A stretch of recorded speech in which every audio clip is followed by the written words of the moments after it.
So a quick question here to Senator Santorum.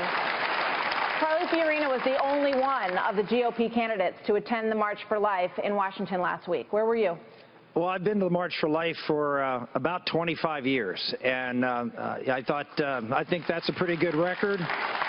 Spoken at it a few times, and I have shepherded every single pro-life piece of legislation that's passed over the last 20 years. I've either authored it or shepherded it through the United States Congress, and I'm pretty proud of that record, too.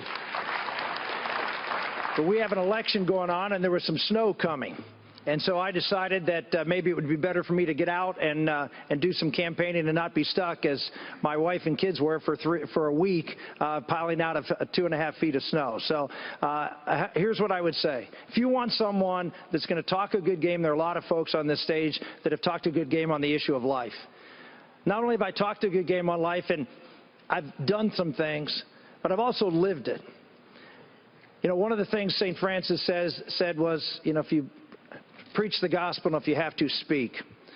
Bottom line is that twice in my life we were counseled to have an abortion, one with our son Gabriel and one with our little girl Bella.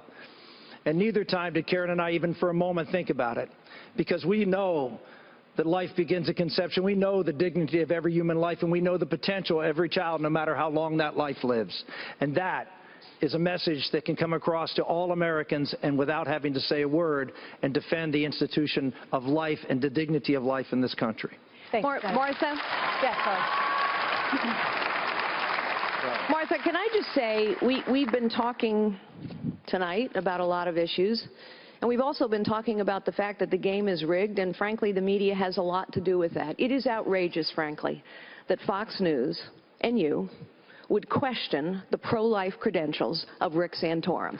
That is outrageous.